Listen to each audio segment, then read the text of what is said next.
Bismillahirrahmanirrahim. Alhamdulillah wassalatu wassalamu ala Rasulillah wa ala alihi wa sahbihi wa mawala amma ba'd. Alhamdulillah Allah Subhanahu wa taala masih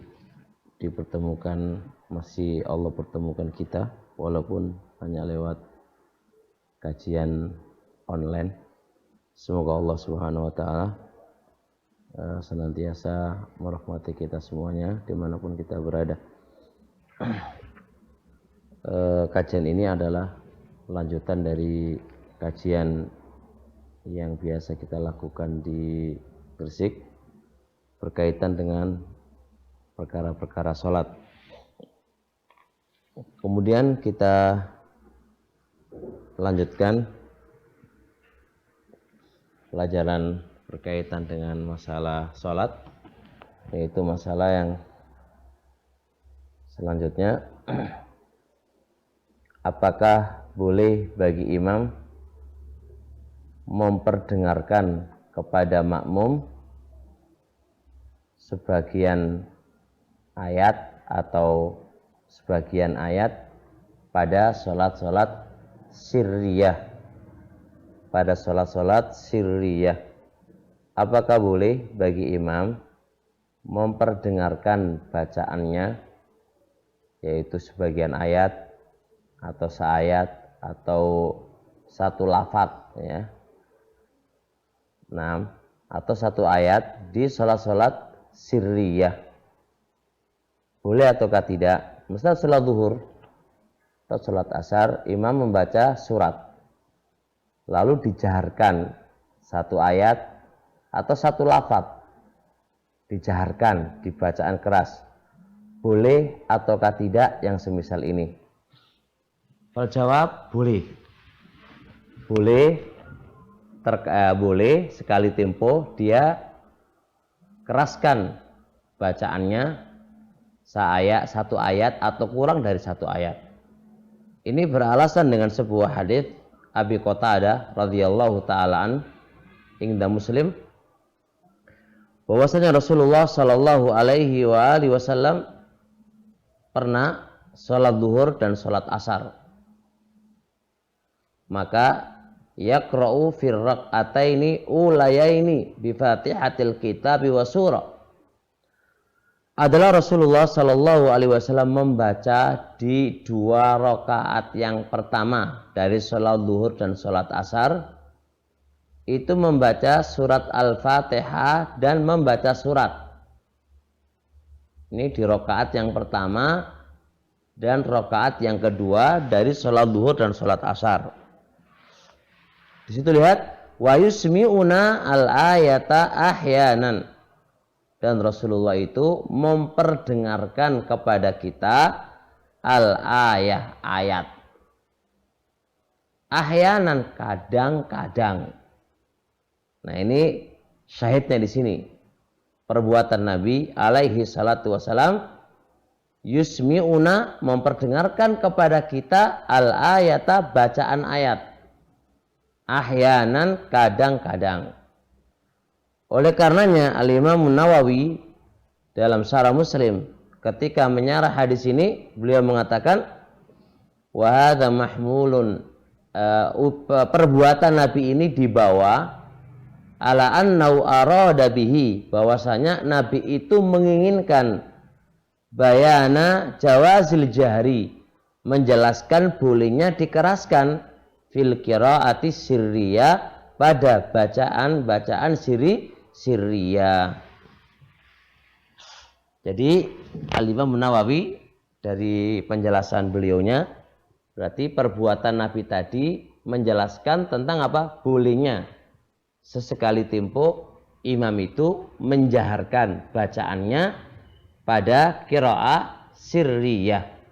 Yang perlu diingat ini satu ayat loh, jangan semuanya. Satu ayat atau di bawah satu ayat nggak apa-apa.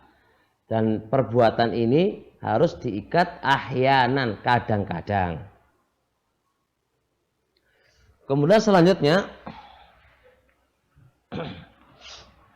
apabila seorang imam selesai membaca bacaan surat, disunahkan diam sebentar.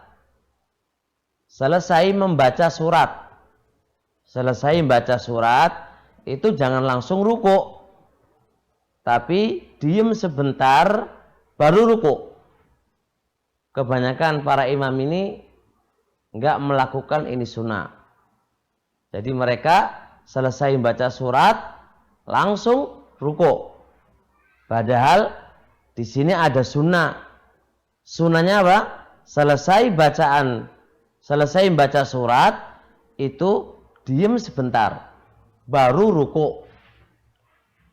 Berdasarkan sebuah hadis Hasan an Samurah, riwayat Hasan an Samurah, dan disebutkan oleh Abu Dawud dalam kitab sunannya, kata Samurah, hafidtu saktataini fis sholati. Aku telah menghafal dari Rasulullah 2 sakta, 2 diam ketika sholat. Yang pertama, saktatun idza kabbaral imamu hatta yaqra'a, diam ketika imam takbir sehingga dia membaca. Ketika dia membaca, maka itu berarti dia diam karena membaca doa istiftah. Diam setelah takbir, diam sebentar, baru membaca. Yang kedua, wasaktatun, diam idza faragha min fatihatil kitabi wa suratin indar ruku'i. Diam ketika selesai membaca surat Al-Fatihah dan membaca surat ketika ruku. Nah ini, diam ketika selesai membaca surat Al-Fatihah dan membaca surat ketika ruku, itu diam sebentar. Diam sebentar. Jadi yang dihafal dari Nabi ketika sholat itu hanya 2 diam. Diam yang pertama ketika selesai takbir, yaitu imamnya membaca doa istiftah. Yang kedua, membaca ketika usai membaca surat Al-Fatihah sama doa istiftah. Sama apa? Membaca surat. Ini hadis. Permasalahannya, ini hadis itu dari jalan Hasan an Samurah. Lah, para ulama berbeda pendapat berkaitan dengan riwayatnya Hasan an Samurah. Ada yang mengatakan Hasan itu tidaklah mendengar dari Samurah kecuali hanya hadisul aqiqah saja. Selain hadisul aqiqah, lam yasma' minhu, tidak mendengar darinya. Maka barang siapa yang berpendapat dengan pendapat ini, maka hadis ini dia akan dhaifkan. Kenapa dia dhaifkan? Karena ini masalah, bukan masalah aqiqah, tapi masalah sholat, sakta, diamnya ketika sholat, maka nggak masuk. Pendapat yang lain mengatakan bahwasanya Hasan an Samurah itu mendengar dari dia mutlaqan. Maka dalam sikap yang demikian ini, wallahu ta'ala alam, sebagaimana kaidah al-musbit muqaddamun ala nafi, yang menetapkan itu lebih dikedepankan daripada yang menafikan. Beralasan dengan kaidah ini, maka hadis ini adalah muhtajun bi, dipakai hujah dan dijadikan dalil. Karena apa? Karena semua jalannya hadis aman, tinggal Hasan an Samurah ini, apakah dia mendengar dari Samurah selain hadisul aqiqah ataukah tidak? Ini yang diperselisihkan oleh para ulama. Kesimpulannya mendengar.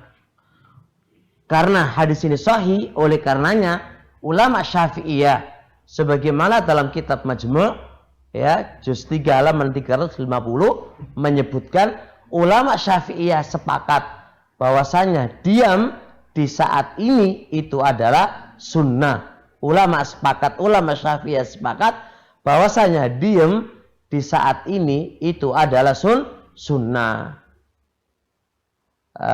faedah istitrodan ya faedah. Adapun imamnya diam ketika membaca amin, ini banyak para ulama mengingkarinya. Tidak ada dalil Nabi itu diam ketika selesai baca amin. Diam sebentar. Itu nggak ada dalilnya. Bahkan selesai baca Fatihah, lalu baca amin, langsung teruskan baca surah. Tidak ada untuk diam.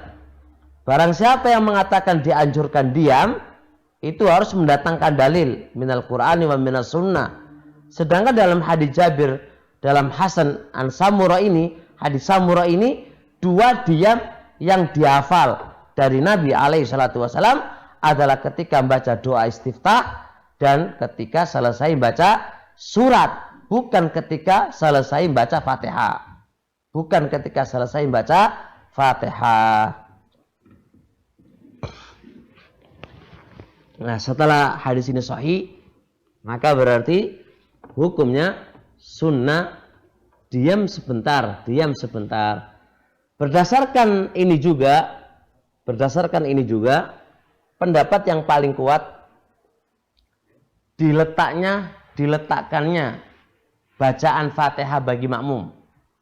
Bagi makmum pada sholat jahriyah, berdasarkan hadis Ubadah bin Samit, la sholata liman lam yaqra bi Fatihatil kitab, tidak sah salat seseorang bagi yang tidak membaca Fatihah.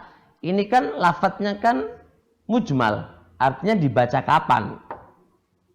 Kan nggak ada bacaannya itu bisa di awal, bisa di tengah, kan nggak ada penjelasan. Yang penting di rakaat itu dia harus membaca surat Al-Fatihah. Maka bisa dibawa kepada diamnya Nabi ini. Bisa dibawa ke diamnya Nabi ini. Artinya ketika imamnya itu mau diketahui selesai baca surat itu diam dan berhenti sebentar, mungkin satu peluang bagi makmum untuk apa? Untuk membaca Al-Fatihah, sehingga makmum sempurna mendengarkan bacaannya imam, baik itu Fatihah maupun surat. Jadi tidak sampai terganggu tidak sampai terganggu istimanya dia, fokusnya dia dalam mendengarkan bacaan imam. Karena ini adalah hadis sahih dan itu sunnah. Bisa jadi bisa dibahas.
wajib, apa sunnah?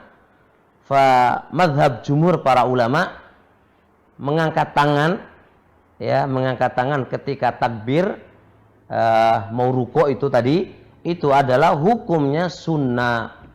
Wa huwa qaulu jumhur. Ma huwa dalil ala anna sunnah? Karena yang datang adalah perbuatan Nabi.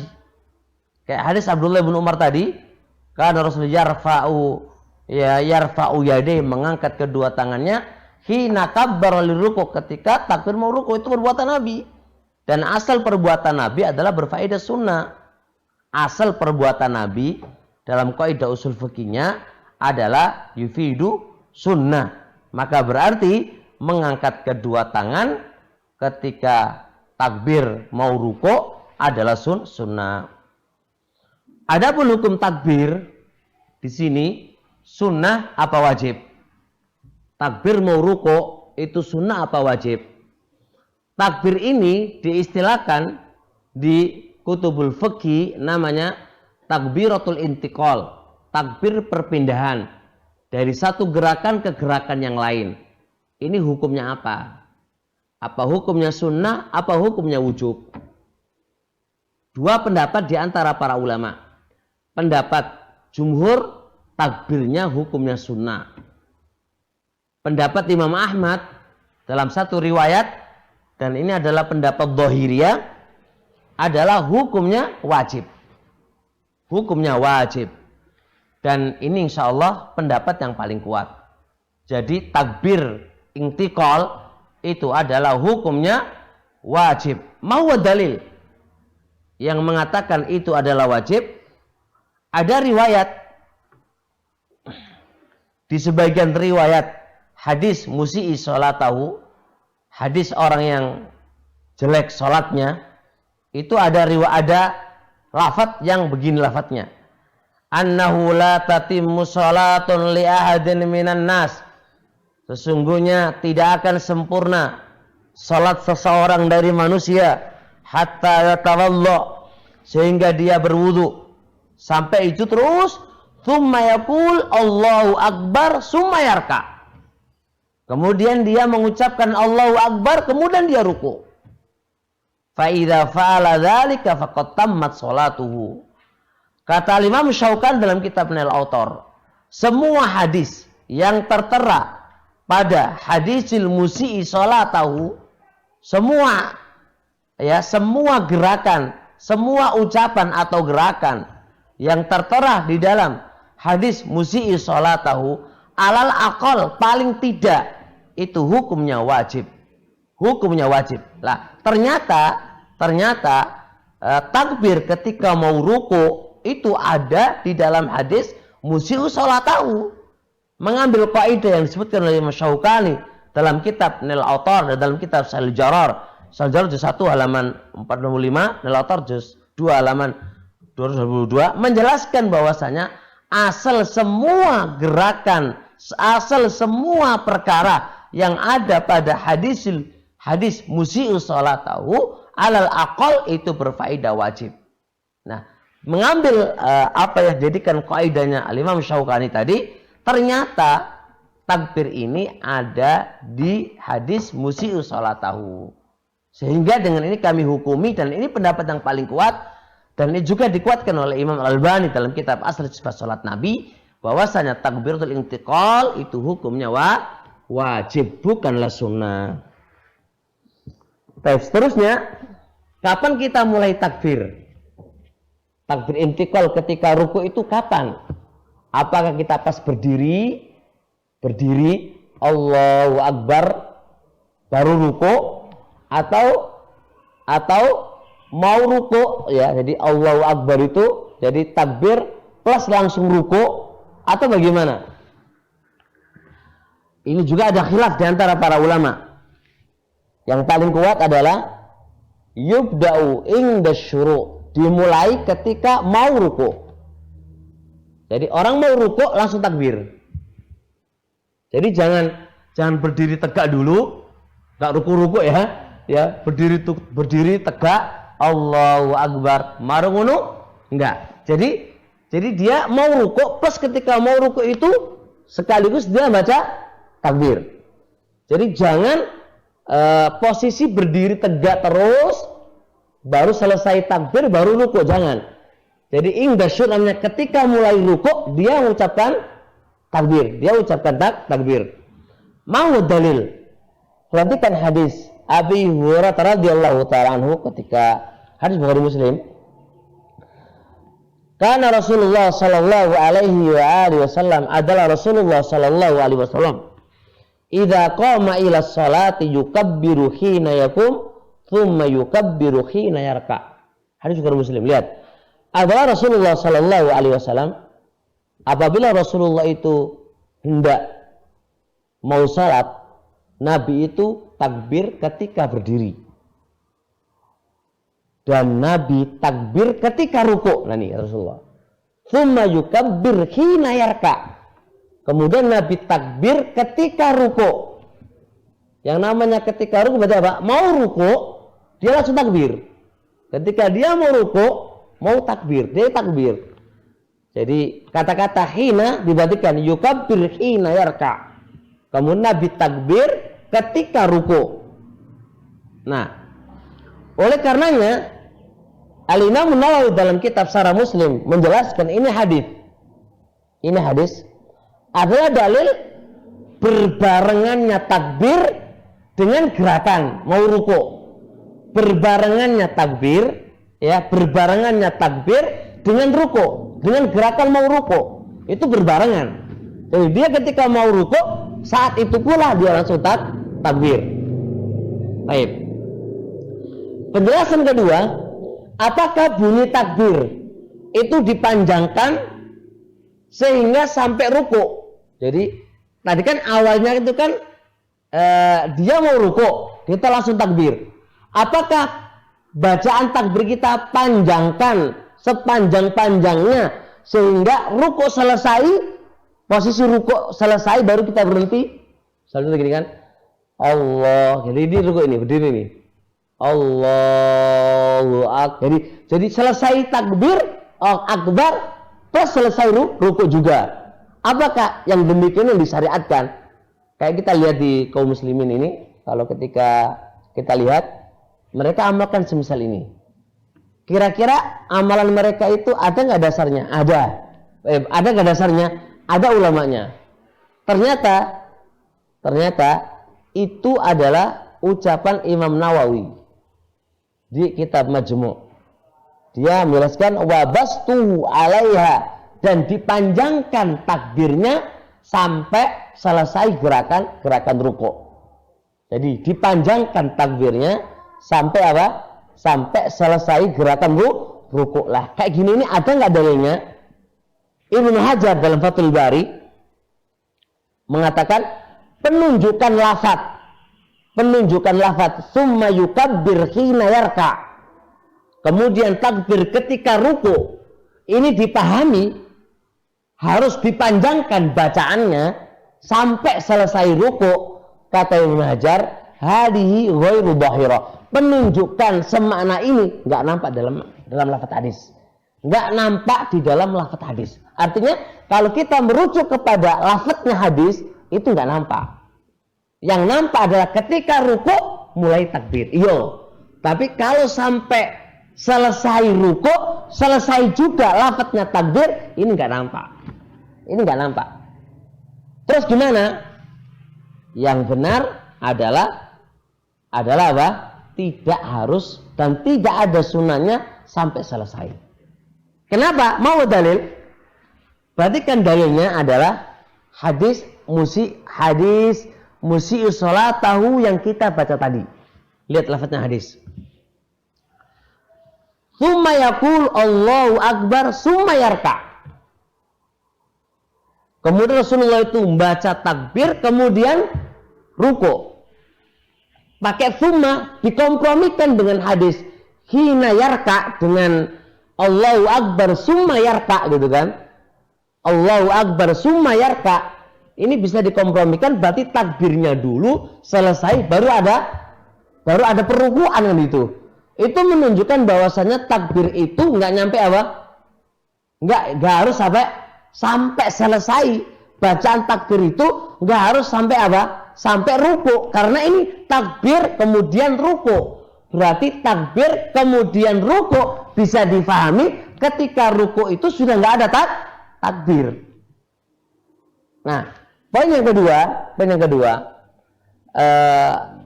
tadi kita jelaskan takbir tadi kan ketika mau ruku dibarengi itu kan. Ada cara yang kedua, sebagaimana hadis yang kita baca tadi, itu takbir dulu sampai selesai baru ruku. Ini cara kedua. Kenapa? Karena lafaznya hadis summa yaqulu Allahu akbar summa yarka. Tadi baca Allahu akbar dulu sampai selesai baru ruku. Ini ada dua cara. Jadi membaca takbir ketika ruku ada dua cara. Cara yang pertama apa? Ketika hendak ruku plus mengiringnya dengan takbir. Atau apa? Atau membaca takbir dulu sampai selesai baru ruku. Dari mana? Dari hadis tadi.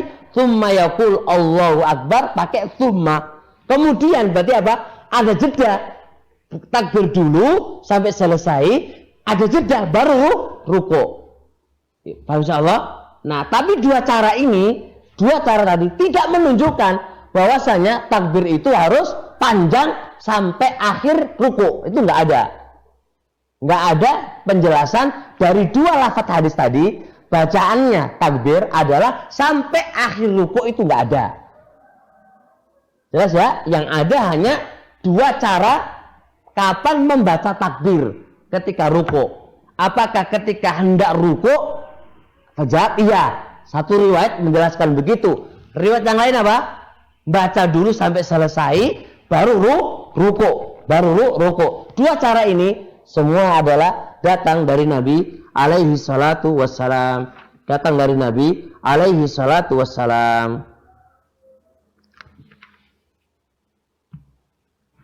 Kemudian seterusnya disunahkan bagi imam menjaharkan takbirnya. Jadi jangan jadi imam baca takbir intiqal, jangan pelan-pelan. Itu disunahkan dijaharkan. Mau dalil? Perhatikan hadis Abi Hurairah radhiyallahu taala anhu, qala Rasulullah sallallahu alaihi wasallam, "Innama ju'ilal imam liyu'tamma bi." Imam itu dijadikan untuk diikuti. Fala takhtalifu alai, maka kamu jangan menyelisih imam. Fa idza kabbara, kalau imamnya takbir, fakabbiru, maka ikutilah takbir. Mauwa wajudalalah, perintah takbir untuk makmum, bagaimana mau takbir kalau imamnya tidak menjaharkan? Karena takbirnya makmum itu setelah imam takbir. Nah, gak mungkin bisa terwujud kita mengikuti imam kecuali imam harus memperkeras suaranya sehingga kedengaran makmum, baru makmum ikut takbir. Itu diantara alasannya. Baik. Sehingga dari sini Al-Imam Nawawi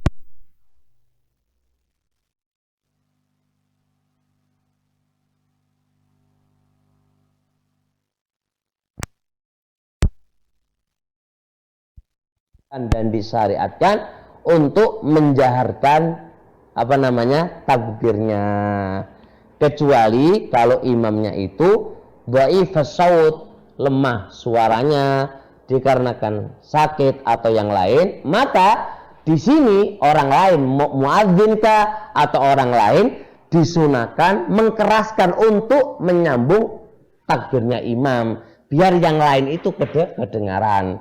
Sebagaimana pernah terjadi pada Nabi alaihi salatu wassalam ketika Nabi jadi imam, Abu Bakar di belakangnya, maka takbirnya Nabi disambung, dikeraskan oleh Abu Bakar radhiyallahu taala anhu. Tapi insyaallah sampai di sini dulu. Kita akan lanjutkan di kapan hari insyaallah masalah ruku. Subhanakallahumma hamdik, asyhadu an la ilaha illa anta, astaghfiruka wa atubu ilaik. Assalamualaikum warahmatullahi wabarakatuh.